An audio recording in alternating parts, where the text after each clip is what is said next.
Oi pessoal, nesse vídeo a gente vai explorar a interface do Blender. A gente não vai fazer nada muito específico, então a gente vai aprender alguns comandos básicos. Sobre o Blender, tá? Ele é um programa que usa muito atalhos e talvez assim no início seja um pouco demorado de aprender, porque como são muitos atalhos, a gente acaba tendo dificuldade de lembrar de tudo ou confunde os atalhos de diferentes funções. Mas o que eu queria pedir é que vocês tivessem um pouco de paciência, tá? Paciência com vocês mesmos, assim, não acharem que vão lembrar tudo de uma aula para outra e a coisa vai para o lugar, tá? Então, com a experiência que eu tenho de ensinar Blender é bem essa, assim. No início pode parecer um pouco truncado, até porque é um programa muito grande, mas assim, logo logo a coisa vai entrando num ritmo legal, assim, logo logo a coisa vai entrando nos eixos. Então, só não fica inseguro, tá? Ou se ficar inseguro, só acredita que isso vai passar e que vocês vão conseguir lembrar dos atalhos mais importantes e vão conseguir se encontrar nessa interface que, assim, quando eu, quando eu abri um programa 3D pela primeira vez, eu também fiquei assim, nossa, perdida, não tinha ideia nenhuma por onde começar. É normal, tá? Se vocês vêm assim de uma experiência de programas de design, que, vamos lá, o Illustrator, o Photoshop e o InDesign, tá? São os programas que a maioria dos designers dominam, né? Dos designers visuais, né? Designer gráfico. Tá. Aí são programas que fazem apenas uma coisa. Então, tu tem o Illustrator, o que tu faz ali? Tu desenha. Ah, aí tu desenha, tu faz ilustração, ok. Tu faz identidade visual, ok. Tu faz alguns projetos de sinalização, mockup, essas coisas assim. Tá, sim, tu faz essas coisas, mas no fim das contas são trabalhos que são parecidos, né? E que tem uma semelhança, assim, digamos, estrutural em todos eles, porque todos eles têm apenas um eixo, dois eixos, né? O vertical e o horizontal, e são estáticos. Tá bom. Agora vamos pro Photoshop. O que o Photoshop faz? Ah, tá bom, tu pode fazer pintura digital, tu pode fazer tratamento de imagem, tu pode fazer criação de imagens, mas na real é meio isso, né? Na real é meio isso aí que tu faz, não faz coisas assim totalmente diferentes. Não é nada que fuja de manipulação de pixel estático. As coisas não se mexem ali dentro. Aí tu vai pro Premiere e pro After, ah, ok, agora tu colocou uma complexidade, né? Tu colocou movimento, tu colocou um eixo a mais, digamos assim. Tu tem o horizontal, o vertical e o tempo. Tá, tudo bem. Mas ainda assim, são programas que fazem coisas especializadas, porque tu não vai desenhar no After Effects, tu não vai fazer tratamento de imagem no After Effects, nem no Premiere, tu só faz uma coisa. Então, são programas menores. Eu estou dizendo isso para tentar reforçar para vocês que programas 3D são mais difíceis. Eles são muito maiores porque eles fazem muito mais coisas. E aí o que eu vejo é que os designers que têm essa experiência com outros programas, com o After, com o Illustrator, eles se dão super bem, sabem tudo que está acontecendo e conhecem o programa de trás para frente. Ele chega no Blender ou chega no 3D Max e, meu, dá uma travada, sabe? E fica perdido e fica inseguro e desiste. E na real, o que eu vejo é que tem uma confusão entre tu ficar frustrado, porque tu tá inseguro, e tu realmente não gostar daquilo, porque também tem gente que não curte, tá? Tudo bem.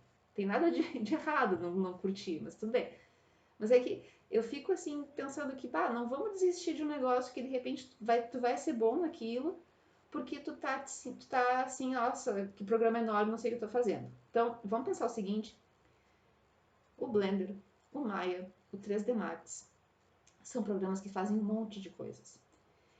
Tudo isso porque eles têm três eixos? Sim, sim, é por causa disso, porque eles têm o X, o Y, tem o Z, a gente consegue fazer coisas em 3D e a gente consegue fazer as coisas em 3D se mexerem. Aí tu pensa, tá, ok, então é como se fosse um Illustrator 3D, junto com o After Effects. Mas acontece que tu pintar objetos 3D, tu texturizar objetos 3D, já é um processo complicado.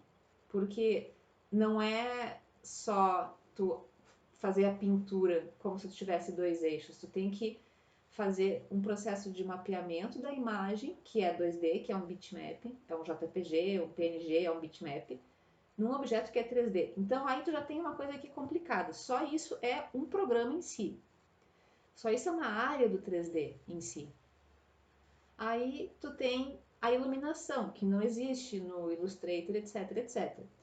Porque tu não vai usar uma luz como no After Effects, assim, que é uma luz que simula ali onde é que estão as luzes e as sombras e tal.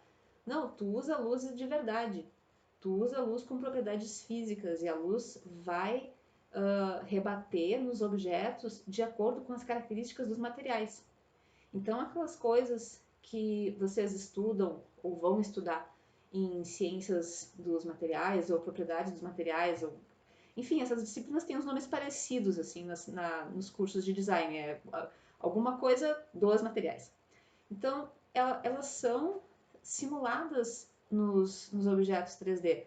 Então, se tu cria, quando tu pinta um objeto, tu não só pinta, tu diz qual é o tipo de material que ele tem, tu configura o tipo de material. Então, tu configura, por exemplo, a refração, como é que a luz atravessa aquele objeto. E a luz se comporta de acordo com aqueles parâmetros. Então, e tu vai ter várias luzes, tu pode ter a luz em várias posições, tu pode ter a luz com várias potências, tu pode ter a luz com várias inclinações, com várias cores, ela pode ter diferentes tamanhos de emissor, e tudo isso interage com todas as coisas que estão no ambiente. E é claro que isso afeta dramaticamente o resultado da tua imagem. Isso afeta muito a composição da tua cena. Tanto é que composição de cena é em si uma parte do 3D. Aí tem aquelas coisas assim que assim, eu não costumo ensinar, até porque não é uma coisa que eu tenha explorado, né? Que são a parte da física, digamos assim. Uh, por exemplo, sistemas de partículas, cabelos, roupas, tecidos, essas coisas assim. Isso aí, para isso aí ficar bem, ficar legal, ficar real, puxa, isso aí é mais uma coisa que tu tem que te especializar, e isso não tem nos outros programas. E aí eu fico assim, tentando convencer vocês que estão se aventurando nesse universo enorme, de tentar assim, meu, vai com calma, sabe? Não te cobra tanto, vamos devagarinho, vamos começar com coisas simples e a gente vai olhando o programa inteiro aos poucos, até que a gente saiba o que, que cada coisa faz, o que, que cada modo, o que, que cada, enfim, o que cada ferramenta dessas faz e a gente consiga se achar melhor. E aí, se eu acho, tá? Se eu conseguir dar para vocês uma ideia, primeiro do que cada uma dessas áreas do 3D faz. Isso aí é para qualquer programa de 3D, tá? Não precisa ser para o Blender. Se vocês conseguirem ter uma boa noção do que cada uma dessas áreas faz, qual é o papel de cada uma delas dentro de uma pipeline, dentro de um processo de produção, se vocês conseguirem estimar o quanto de trabalho dá para fazer uma cena ou um objeto desse jeito, e mais, assim, se vocês conseguirem descobrir se isso é um negócio que vocês curtem e estão a fim de estudar mais a fundo, para mim isso já vale muito a pena, tá? Mas a gente não vai conseguir chegar nesse ponto de vocês terem esse autoconhecimento se vocês não tiverem esse pouquinho de paciência consigo mesmos para aceitar que no início talvez a coisa seja um pouquinho atribulada, tá? O que vocês podem fazer? O que funcionou para mim? Eu vejo que alguns estudantes fazem assim, tá? Vamos ver o que vocês acham. É fazer uma lista mesmo, sabe? De atalhos. Eu sei que eu coloquei à disposição de vocês alguns manuais, onde tem um monte de atalhos, mas é que tem uma diferença, assim, entre tu ter 320 atalhos e tu ter ali os 4, 5 atalhos que tu precisa mais todos os dias. Então, de repente, faz uma lista, coloca do ladinho ali do teclado, ou faz um arquivo e deixa ele sempre aberto, um arquivinho de texto. E, assim, ó, a gente vai repetir bastante e aí tu vai decorando. À medida que a gente for se apropriando desses atalhos que vão ser os mais usados, eu vou começar aos pouquinhos acrescentando mais coisas.